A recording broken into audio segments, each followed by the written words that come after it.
નમસ્કાર મિત્રો આદિવાસી વિસ્તારમાં શું સરકાર વહાલા દવલાની નીતિ રાખી રહી છે?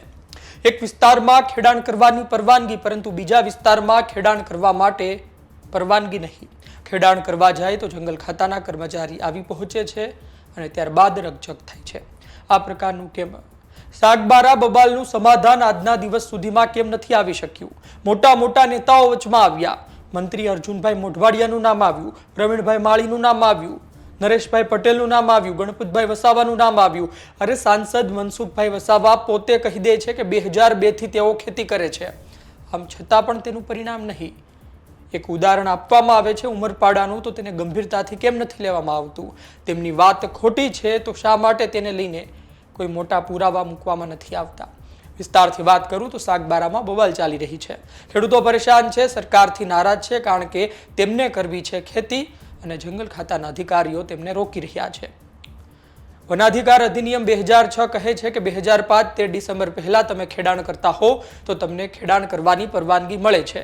તેની માટે તમારે સનદ મેળવવાની હોય છે. આ સનદ તમારી પાસે હોય તો તમે ખેડાણ કરી શકો.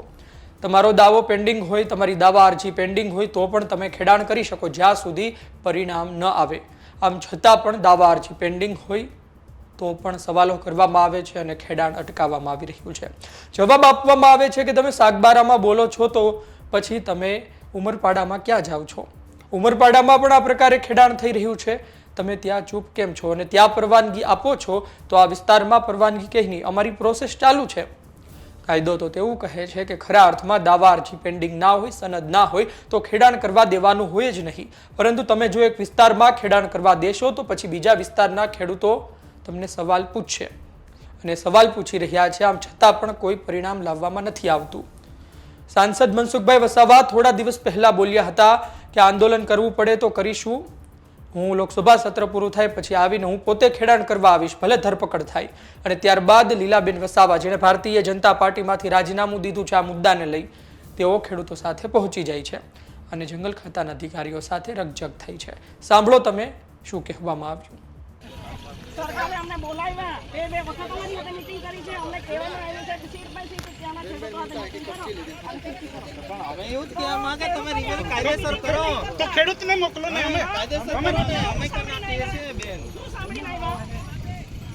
મોઢવાડિયા સાહેબ હતા, મારી સાહેબ હતા, નરેશ પટેલ સાહેબ હતા, સંદીપ સાહેબ વાત તો બધા કરે પણ કાગળ પર જ્યાં સુધી નહીં આવે ત્યાં हमारा पास टाइम नहीं सर, काम चालू રહેશે. મામુ કોનો લામ તો આટલો ના થઈ ગયો ને અમારું કઈ મળે એટલે અમે ક્યારે વાવણી કરો સાહેબ? નડામાં વાવણી કરીએ અમે. એક પિયર થોડી છે. હા તમારા ખેતી મળે બેન. અમે કર્મચારી છે, અમે સગા રીતે થોડું કેમ રોકવામાં આવે છે એનું કારણ બતાવો. એવું કહે છે કે તમારા પર પુરાવા છે, કાયદા છે, તો સરકાર મેળવેલી છે તો મેળવો તમે. એના માટે બી કામ ચાલુ છે. એ લોકો પુરાવા આપે છે, એ તમે મને બતાવો. પુરાવા છે તો છે ને, એના છે એના પછી બતાવી દો ને. ગાંધીનગર એ લોકો એ કરે છે. તમે જ પછી એ લોકોને બોલાવો તમે અહીંયા. ઉમરપાડાની ખેતી જો તો સમાધાન થાય ને આપણી વાત કરીને એનો કોઈ મતલબ નહીં ને પછી કાંઈ નહીં બોલાવો છો, વાંધો નહીં. તમે વડીલો આવો, 5 માણસ આવો, એમને બી બોલાવો. ચાલો એ લોકોને બોલાવી લો. કોઈ વાંધો નહીં. બોલાવીશું બેન. એને કહો કે અમ્મા કહેતા ભાઈ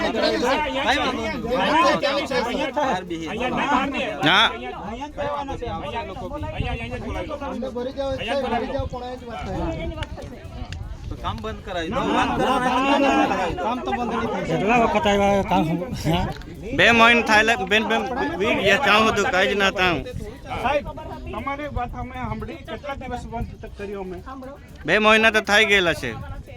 તો તમે તૈયારી સાથે આવી ગયા તો તમારે એમને અમારી તો ડ્યુટી લાગેલી જ છે ઓલરેડી. અમે આવીએ છીએ, કઈ વાંધો નથી, અમને કોઈ વાંધો નથી.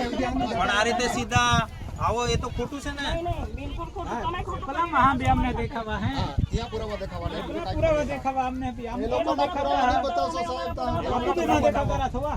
રાંધે થવી દે એમ દેખાવતામાં એ લોકોને આ કાગળો દેખાય છે. કાફલો આવો એટલે પછી એ તો એ તો તમને સાહેબ ખબર હોય કે ખબર હોય ત્યારે આવ્યા ને એ લોકોએ કીધું હોય ને. અધિકારો જોઈએ, અમને અમારો અધિકાર જોઈએ. એ લોકોને આપ્યો છે એવી રીતે જ અમને બી જોઈએ. અધિકાર મતલબમાં તમે કાગળ પર લાવો ને. બેન, કાગળ પર અહીંયા કામ મારે કરો, જાણ જાણ લેવાનું લેવાનું છે, છે. અમે તમને ના નહીં પડતા પુરાવા હવે તો લાવો. છે, તમે વાંચવા તૈયાર નથી. એ લોકોને બી કઈ આપણે લીગલી પ્રોજેક્ટમાંથી તમે કેમ જોતા નહીં? અમારા કાગળો બી વાંચવા તૈયાર નથી. વાંચો તમે. આવા દો એ અમારી પાસે આવશે જ એવું કઈ નથી નહીં આવે એમ અમે એવું થોડું તમને અમુક વસ્તુ તો ખબર છે સનદ કઈ રીતે મેળવાય છે બરાબર 17 તારીખે આપણે વાયદો તો કરેલો જ તઈ આપણે ચાલો ઓફિસમાં જઈએ. સાહેબની તે દિવસે અમને કાગળો તમે મળીને આવો છો. પાણીમાં પેન્ડિંગ છે ત્યાં નથી. પાણીમાં એ તો હશે તો હશે પણ અમારા પર જ્યાં સુધી આવે નહીં ત્યાં સુધી તો થોડું કહેવાય લીગલી ના કહેવાય ને બેન અધૂરી પ્રોસિજર કહેવાય સિવિલ કોર્ટે હુકમ કર્યો છે કે ભાઈ જ્યાં સુધી નિર્ણય નહીં આવે ત્યાં સુધી ખેડૂતોને બોલવાના નથી. એવું નહીં હોય એ તમે હુકમ તમે આટલા દેશના છે ને લોકો બાજુના છે એમ હિફાજત કરો છો. અમારી પાસે પુરાવા કોઈને નહીં કરા બેન હિફાજત કોઈની કરતા નહીં અમે હવે એના માટે નહીં ખેડવા દેતા તમે હિફાજત કરો છો સર ખેતી કરીને જ રહીશું. અમે મરી જઈશું અમારી જમીનમાં. એ અમારી જમીન છે, અમારી ખેતી માવલી છે. અમારા બાપ દાદા અમારા માટે હાથવી મૂકેલી છે, તમારા લોકો માટે નહીં.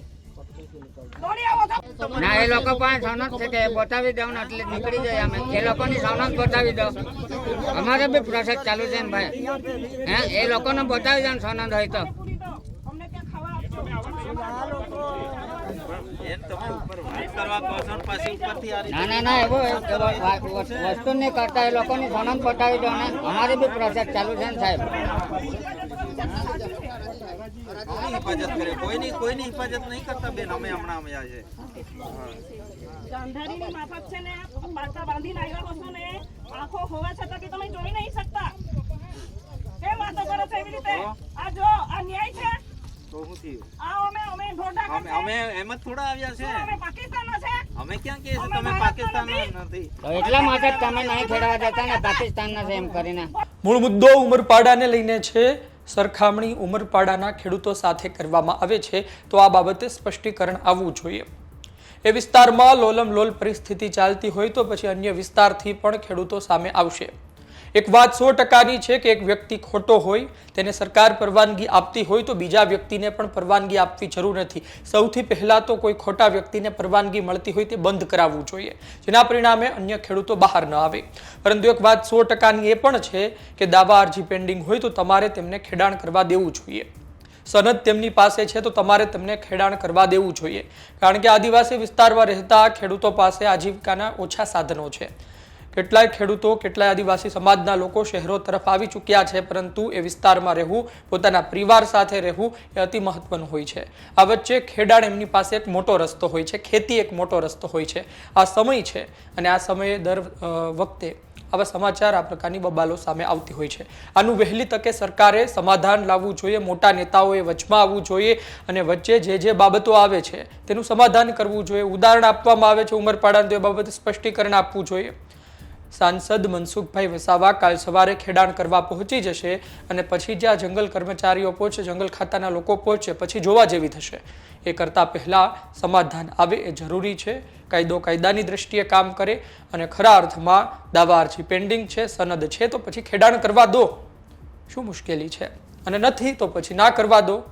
એક વિસ્તારમાં કરવા દેવામાં આવે, એક વિસ્તારમાં ના પાડવામાં આવે.